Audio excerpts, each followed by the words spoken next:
Sorry, friend. This is Mitty, man, and we coming back tonight, and we gonna try it if we can to kind of clear up some things. Matter of fact, today, and like I said, we giving a shout out to everybody, and we also giving God the glory as usual. But we're gonna cut through the chase tonight. I went to, as most of you know that looked at the video today, I had a choir anniversary that I had to attend today with one of my choirs, and we had a nice time. I must admit, we had a nice time. It wasn't very long. It was just, the appropriate amount of time. People didn't waste a lot of time, and everybody just got up and sang and did what they were supposed to do and got out of the way. So we did have a pretty good time, a decent time. But as y'all noticed, though, the one that did see the video today, I made mention of, and those of you that really know me, I'm not talking about the one that do not know me. I'm talking about the one that do know me. I always try to do videos, either to tutorials to help people, and even my other videos, word videos, I try to uplift every soul. I'm not going to lie to uplift your soul, but I'm going to speak the truth as far as I know it. See, I know the way I can't speak for nobody but Mitty, man. I can't speak for others, and it's not my place to speak for others. But this is the way I try to go about doing things, and I was so glad that I did the video today before I went to the anniversary, because I was trying to warn and open everybody's eyes. If you're over 15 or 20 years old, all of us should be privy. It should not be no private thing to know and realize that all of us have enemies. You don't have to do anything in order to have an enemy. We got one pure enemy. His name's Satan. But not only that, you ought to know that everybody that say they're with you is not with you. Everybody that got any common sense knows that. And you're not telling anybody anything when you say that. I mean, not if they got in a half a teaspoon of sense. They would know that everybody that say they with you or not. We know that by the kiss of betrayal. But at any rate, immediately after I done the video about letting everybody know that I was, about the choir anniversary and everything, it wasn't 30 minutes after that I came back with another video speaking of some things about, I was sitting around and after I got back from the everything, and speaking of that, from listening to some of the Quincy Jones and the different ones, Bruce Sweetin and everything, we were talking about Michael. And I think I remember saying, if I'm not mistaken, I remember saying that there's a lot of negative talk went on about Michael, went on about Quincy and all the various others. And I said, well, Mitty, man, I don't know nothing about that. And when I don't know nothing about something like that, I keep my mouth closed. That's the best thing for you to do. If you don't know what a thing about, shut up. That's the best thing for you to do. So I said that to go come back and say one thing, and I'm so glad that I can say this because it's biblical.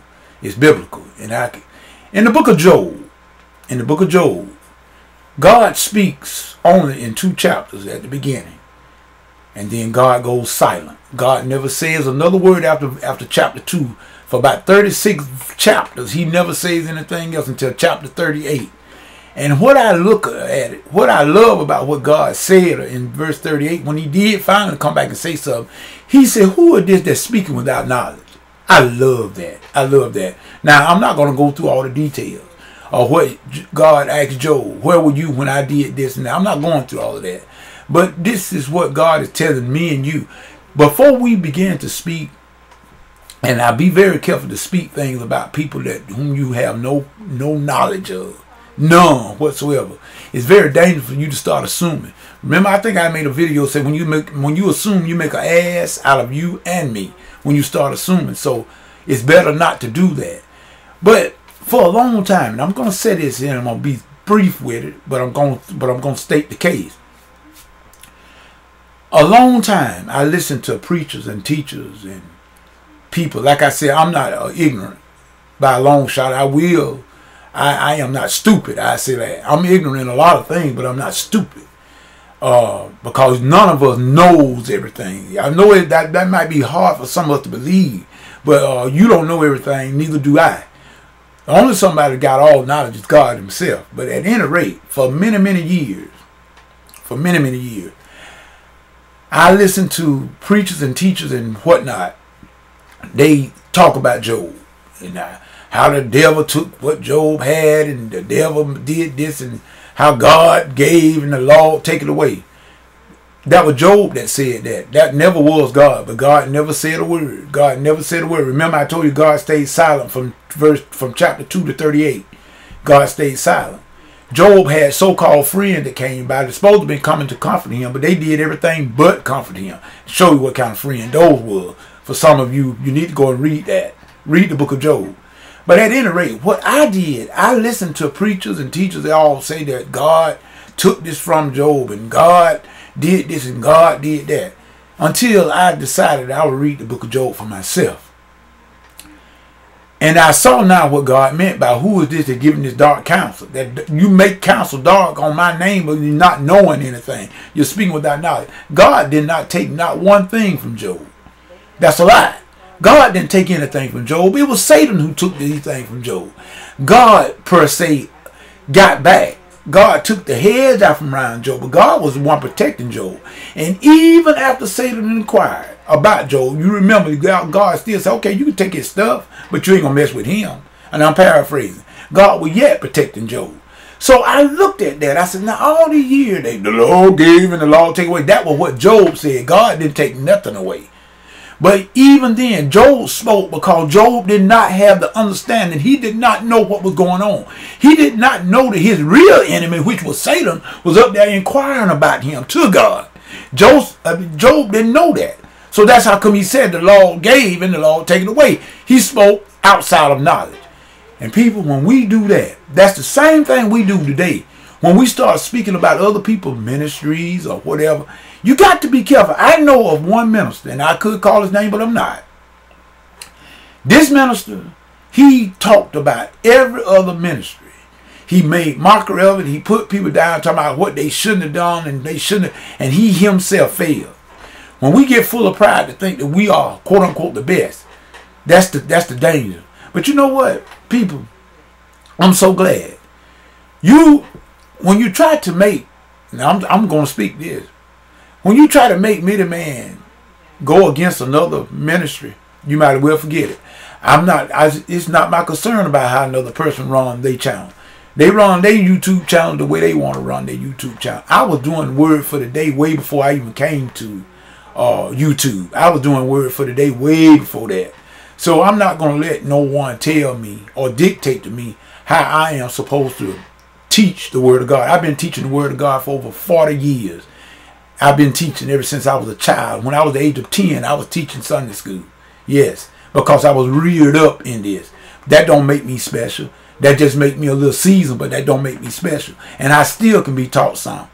That's why I listen to other ministers and other teachers, and I read different books, and I get information from different people because of the fact that Mightyman don't know everything.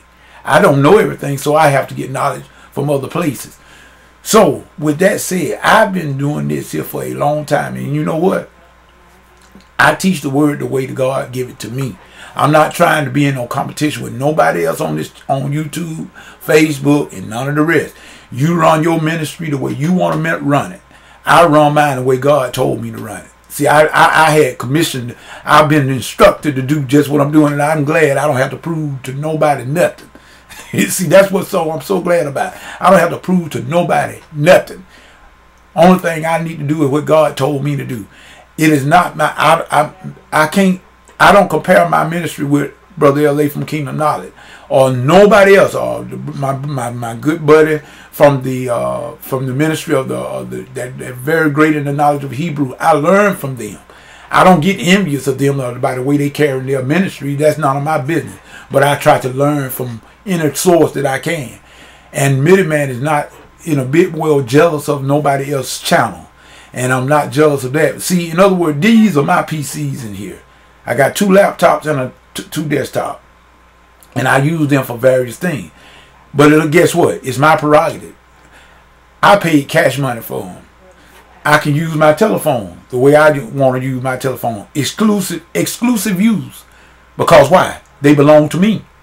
In other words, they belong to me as long as God has allowed me to have them. So they belong to me. So therefore, your computer, your telephone, you use them. You got exclusive rights to do it. Your PC, you can type whatever information you want in the comment. You can type whatever. You can post a video. You can do all those things. That's your prerogative, because what? Those are your instruments, not Midiman. I cannot tell you how to use them, and I would dare not to. I wouldn't be that stupid to try to tell you how to use your instruments that God has given you. Nevertheless, I tell no one not to go to listen to brother this or sister that. I do not do that. That's not my job. You got a head. If everybody thought of like somebody's head is unnecessary, what we need to do, and I speak of this all the time, those that know me know what I say. In other words, we need to get away from this envy and jealousy thing and get together. If we are kingdom building, we should be getting together. And then if you see a fault, go to a brother or sister in love and try to straighten it out and point them in the right direction. Go sit down, have a little cup of coffee with them and try to settle the thing. That's the way Christian brothers and sisters should be. Not to go and try to destroy another person's reputation by saying a whole lot of things. Like God said in the book of Job, dark counsel without knowledge. Remember, we reap what we sow. Remember, a boomerang, when you throw it out there, it don't come back to the person next to you. It's come back to you. So we need to be careful. Very, very careful. And then, like I always say, and brothers and sisters, I'm telling you, you know the tree by the fruit. Jesus said that. You know the tree by the fruit. You don't have to worry. You know who's with you. It ain't got nothing to do with no channel. It ain't got nothing to do with no YouTube channel. Who cares about YouTube? There's other channels. There's other things on the internet, just like YouTube, that people can go to. They got a GodTube. They got a Vimeo and all that. They got all that. You don't have to necessarily be on YouTube. But regardless to what you use, until we can get out of that mindset, every tree is known by its fruit. I can speak here all day long or how I care about a certain person, but until I do something for that person, do I really care? I mean, if I'm in the power to do so, if I got the power to help that person or do something for that person and don't do it, that shows who I'm with. In other words, if you can sit back and idle it, Jesus said in his word, he said, he told Pilate, if my kingdom was of this world, my followers would fight. Think about that, people. People that are with you will come rushing to your rescue. They be quick to come with you. That is the way that you know who are with you. But you know what? People that give dark counsel, not even worth the time of day. In other words, remember, you reap what you sow. But remember now, what goes around, comes back around. So when things get to start happening to us in our lives, and when all these here, when them seeds you plant, it gonna grow. So when it start growing back and now you start receiving that, remember, look back in your life. Look back how you treated someone else or another individual. Look how you treated them. Before you get too quick to say, why me, Lord? Think back and you'll know why. This is Midiman saying peace. Remember what I say. If God ain't in it, get out of it anyway. And I'm with y'all on that. If God is not in it, get out of it. I don't care who it is. If I say anything against that's not in the word, if it can't be backed up in the word of God, leave Midiman alone too. I mean that. Because guess what? I have no heaven or hell to put nobody. And neither does you. With that being said, this is Midiman saying peace and good night.